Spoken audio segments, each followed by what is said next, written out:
Cornish Usman drama series की नई किस्त का तीसरा ट्रेलर भी आ चुका है। एक तरफ तो कराची में एक बड़ी फौज के साथ उस्मान बे के सामने आ चुके हैं और ऐसा लगता है कि बहुत बड़ी जंग होने वाली है और मुसलमान एक दूसरे का खून बहाने वाले हैं।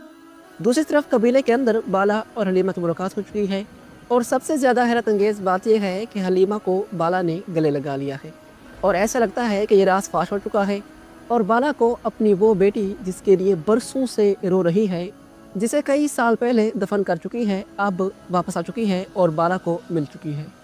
तो नाज़रीन इकराम, इसके अलावा ये दिखाया गया है कि उस्मान बे और बाला खातून इसी किले के अंदर फंस चुके हैं और बारूद की एक बड़ी मिकदार वहीं पर फट चुकी है और ऐसा लगता है कि उस्मान बे और बाला खातून बहुत ज़्यादा मुश्किल में हैं। अलाउद्दीन और ओरहान भी अपने माँ बाप की वजह से बहुत ज़्यादा परेशान है और नई किस्त के ट्रेलर्स को देखकर ऐसा लगता है कि आने वाली किस्त में कुछ अनोखा होने वाला है। तो नाज़रीन इकराम, आइए हर चीज़ पर तफसील से बात करते हैं, लेकिन आपको बताते चलें कि मंगोल भी वापस आ रहे हैं। कॉर्निश उस्मान ड्रामा सीरीज़ के सीज़न 6 में अब मंगोल भी अपनी एक नई वहशत और हमेशा की तरह खून की भूख मिटाने के लिए फिर से कॉर्निश उस्मान ड्रामा सीरीज़ में आ रही है और इस दफ़ा मंगोलों के सरबराह के लिए एक बहुत बड़े एक्टर का इंतखाब किया गया है। तुर्की का यह अदाकार जिसका नाम डिबिलम सल्तोगलू है, इसने कॉर्निश उस्मान ड्रामा सीरीज़ के सीज़न 6 को ज्वाइन कर लिया है और आने वाली किस्तों में ये हमें एक मंगोल के तौर पर देखने को मिलेगा। और नाज़रीन इकराम, ये अदाकार पहले अल्परसलान ब्यूक सल्यूकलू ड्रामा सीरीज़ के सीज़न 2 में अरसलान बसासिरी का रोल प्ले कर चुका है और वहाँ पर भी ये हमें एक विलन के तौर पर दिखाया गया और इसके साथ एक शामान भी था। नाज़रीन इकराम, ये शामान जिसे आप स्क्रीन पर देख सकते हैं, ये पहले जलालुद्दीन खारजम ड्रामा सीरीज़ के दोनों सीज़न में चंगेज़ खान का एक बहुत बड़ा साथी और शामान था।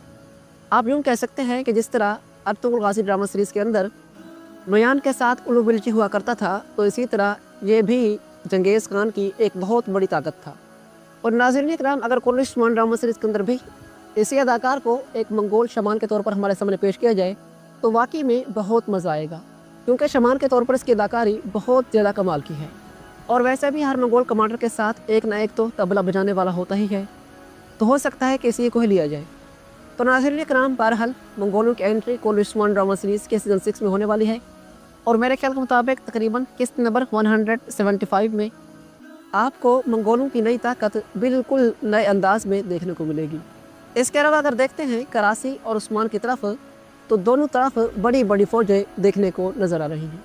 नाज़रीन इकराम, ऐसा लगता है कि अब जंग होने वाली है और मुसलमान एक दूसरे का खून बहाने वाले हैं, लेकिन मेरे ख्याल के मुताबिक ये जंग नहीं होगी, क्योंकि तुर्की में पहले भी कराची बे के किरदार को लेकर बहुत बड़ा तमाशा बना हुआ है। आप लोगों को याद होगा कि मैंने आपको बताया था कि कराची को उस्मान गाजी के दुश्मन के तौर पर दिखाना एक बहुत बड़ा तारीखी ब्लंडर होगा, लेकिन नाज़रीन इकराम, हमारी कौन सुनता है।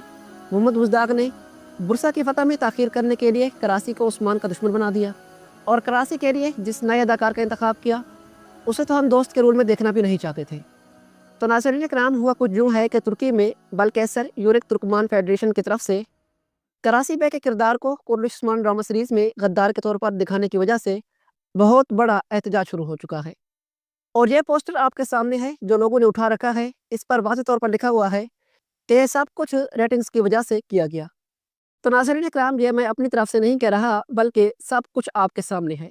ये पोस्टर भी आपके सामने है जो कि तुर्की में एहतजाज में इस्तेमाल किया जा रहा है। तो इसका मतलब यह है कि कॉर्निश उस्मान ड्रामा सीरीज़ की रेटिंग की गिरने की वजह भी यही बना है, क्योंकि तुर्क चाहे जैसे भी हों मगर इतना बड़ा तारीखी ब्लंडर नहीं बर्दाश्त करेंगे। आपको मालूम होना चाहिए कि ये बात सिर्फ ड्रामा सीरीज़ की हद तक महदूद नहीं है, बल्कि इसी ड्रामा सीरीज़ से तुर्क अवाम के बच्चों का मुस्तकबिल जुड़ा हुआ है। जो कुछ भी इस ड्रामा सीरीज़ के अंदर दिखाया जाएगा वो इसे उस्मान गाजी की हकीकी तारीख समझेंगे। अगर उस्मान गाजी ड्रामा सीरीज़ में कराची को गद्दार के तौर पर हमारे सामने पेश किया जा रहा है, तो इसका मतलब है कि तुर्कों के बच्चों समेत हम सब जो तारीख से इतना ज़्यादा वाकिफ़ नहीं है, हम कराची बे को गद्दार के तौर पर देखेंगे और हम सोचेंगे कि तारीख के मुताबिक भी कराची बे गद्दार था जो उस्मान की राह में रुकावट बना रहा। तो नाज़रीन इकराम, अब जबकि ट्रेलर के अंदर देखा जा सकता है कि दोनों फौजें एक दूसरे के सामने आ चुकी हैं, तो इसका मतलब है कि कराची की स्टोरी को क्लोज किया जा रहा है और ये जंग नहीं होगी। मेरे ख्याल के मुताबिक हो सकता है कि कराची और उस्मान एक दूसरे के साथ लड़ें और बाकी फौजी दूर खड़े होकर देखते रहें और यह बात वाज़ेह है कि कराची बे उस्मान से हार जाएगा और यूँ इस जंग का इख्तिताम हो जाए। और यह भी हो सकता है कि उस्मान बे कराची के कच्चे चिट्ठे جو اس نے کفار کے ساتھ معاہدے وغیرہ کیے ہیں اور ان کے ساتھ مل کر کام کیا ہے، تو یہ سب کے سامنے رکھ دے اور یوں کراسی شرمندہ ہو کر یہاں سے نکل جائے۔ اور اس کے علاوہ ایسا بھی ہو سکتا ہے کہ کراسی بے عثمان سے اتحاد کر لیں، جس طرح تاریخ کے مطابق ان کا آپس میں اتحاد ہو گیا تھا۔ بہرحال ناظرین کرام، کراسی والا یہ اداکار اس ڈرامہ سیریز کو الوداع کہنے والا ہے۔ اب چاہے کراسی کی فوج عثمان کے ساتھ شامل ہو یا نہ ہو، لیکن یہ شخص اگلی قسط میں چلا جائے گا۔ اس کے علاوہ ناظرین کرام، اگر دیکھتے ہیں قبیلے میں، تو قبیلے میں بالا اور حلیمہ کی ملاقات ہو چکی ہے، اور بہت سارے لوگ اسے خواب کے طور پر دیکھ رہے ہیں، لیکن ناظرین کرام میرے خیال کے مطابق ایسا نہیں ہے۔ یہ خواب نہیں بلکہ حقیقت ہے، اور واقعی میں بالا خاتون حلیمہ کو گلے لگائے گی۔ لیکن ایک بات آپ یاد رکھیں کہ راز ابھی فاش نہیں ہوا۔ بالا کا دل کیونکہ ایک ماں کا دل ہے، اسی لیے جب بھی یہ لڑکی بالا خاتون کے آس پاس سے گزرے گی اور اس کی طرف دیکھے گی تو واقعی میں بالا کا دل پگھل جائے گا۔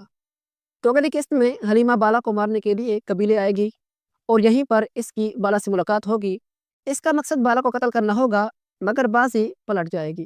بالا خاتون کا اس کے ساتھ لگاؤ اور پیار و محبت حلیمہ کے دل پر بھی بہت گہرا اثر ڈالے گا، اور اسی وجہ سے بالا کو مارے بغیر یہ یہاں سے چلی جائے گی۔ اور اگلی قسط میں حلیمہ بھی بالا خاتون کی طرح ایک خواب دیکھنے والی ہے۔ جس طرح بالا نے قبر کے ساتھ حلیمہ کو دیکھا تھا، تو اسی طرح حلیمہ بھی اپنی ماں بالا خاتون کو خواب میں دیکھے گی، لیکن چہرہ دیکھنے سے پہلے ہی اس کی آنکھ کھل جائے گی۔ اب میرے خیال کے مطابق کیونکہ بالا اسے پیار کی نظر سے دیکھ رہی ہے اور اس سے محبت کرتی ہے، تو ہو سکتا ہے کہ صوفیہ اسی سے فائدہ اٹھائے اور پینا کو ان کے اندر گھسا دے اور بیٹی کے ہاتھوں ماں باپ کو مروانے کی کوشش کرے۔ لیکن ایک بات یاد رکھیں کہ یہ راز اتنا جلدی فاش نہیں ہونے والا۔ اس کے علاوہ ناظرین کرام، اگلی قسط کے ٹریلر کے اندر دیکھا جا سکتا ہے کہ عثمان اور بالا کسی جگہ پر پھنس چکے ہیں اور بارود کی ایک بڑی مقدار وہیں پر پھٹ چکی ہے۔ تو یہ واقعہ قسط کے شروع والے 10 سے 15 منٹوں میں دکھایا جائے گا۔ جب صوفیہ اور لوکاس اس قلعے سے بھاگنے کی کوشش کریں گے تو عثمان اور بالا خاتون ان کے پیچھے جائیں گے، لیکن وہیں پر صوفیہ نے بارود رکھا ہوا ہوگا، اور بارود کے پھٹنے سے پہلے ہی عثمان اور بالا خاتون وہاں سے پیچھے ہٹیں گے، مگر ان کے اوپر تھوڑا بہت بارود کا اثر ہوگا، لیکن یہ صحیح سلامت بچ جائیں گے۔ اور یوں صوفیہ اور لوکاس پوینو کو لے کر وہاں سے فرار ہونے میں کامیاب ہو جائیں گے، لیکن یہ قلعہ کئی ملکیت بن جائے گا، اور آج کے بعد اس قلعے پر حکمرانی عثمان بے کی ہوگی۔ اور اس کے بعد صوفیہ اور لوکاس جب یہاں سے لوٹیں گے تو بہت غصہ ہوں گے اور بیان بے کو شہید کریں گے۔ اس کے علاوہ اور بھی بہت سے واقعات ہوں گے جو میں اپنی پچھلی ویڈیو میں بتا چکا ہوں۔ اگر آپ نے وہ ویڈیو نہیں دیکھی تو میرے چینل پر جا کر ضرور دیکھیے گا۔ آنے والی قسط کے سارے واقعات اور جو راز آنے والی قسط میں دکھائے جائیں گے، سارے کے سارے تفصیل سے اس ویڈیو میں پیش کیے گئے ہیں۔ تو ناظرین کرام، یہ تو تھی میری آج کی ویڈیو۔ آپ کا ویڈیو کیسی لگی مجھے کمنٹس میں ضرور بتائیے گا۔ میری ویڈیو دیکھنے کا بہت شکریہ۔